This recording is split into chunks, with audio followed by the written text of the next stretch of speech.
江队长，导师真言在手，人人希望无穷。只要你懂星座，人际关系不出错。给布尼要介绍的星座都得公黑重度细节控，完美主义的代名词。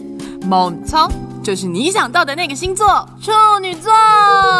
条理分明的话唠。好忙啊，又有一批新影片要整合的。还要卖你个影片，怎么会拍3个小时？ Hello， 大家好，欢迎来到研导出来的做哈。今天要教的是涮烤牛排的做法。牛排是西餐中最常出现的主食之一，烹调的方式通常以煎和烧烤为主。较受欢迎的熟度有3分熟、5分熟和7分熟。今天的料理可以依照个人的喜好选择哦。我个人会推荐3分熟啦。这边补充一下牛排的种类，大家常听到菲力牛排是指牛腰肉是最软嫩的部位，其次是烧羊牛排和纽约客牛排比较有嚼劲。法国的牛肉料理通常是炖煮的，像勃艮第红酒炖牛肉。 品质农业部将牛肉品质分类，标准及通常，牛肉与环保的问题。处女座的他思虑条理分明，任何细节都能梳理得整整齐齐。虽然给人一种爱操心又啰嗦的英雄，但这种细节归纳整理术可是需要清晰的思路和判断力才能办到哦。永远想太多，一人小剧场。你姐有爱做得天数的事情不？是，我做得处理。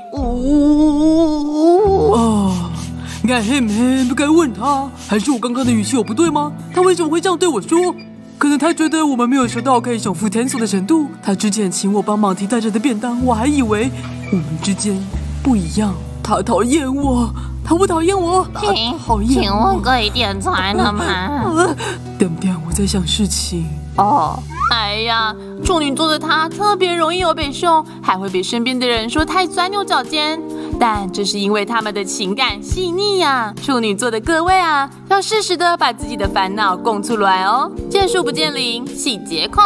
处女座完美主义者的个性，或许有人会觉得不好相处，但这样的特质体现在职场上是很有利的。他们因整副基因有细心，经常能够成为很可靠的工作伙伴哦。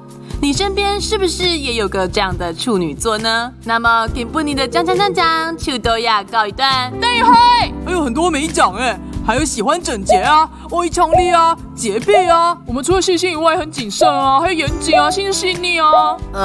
但这些不是都差不多的意思吗？某用，比如说整洁是整齐和清洁，爱干净就只有提到干净这个部分，意思差很多。洁癖的部分有某 Q 用，细心也不代表是心思细腻啊，细心比较偏向实物面，心思细腻是情感上。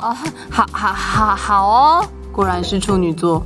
别忘了订阅、分享小铃铛，讲，下次见。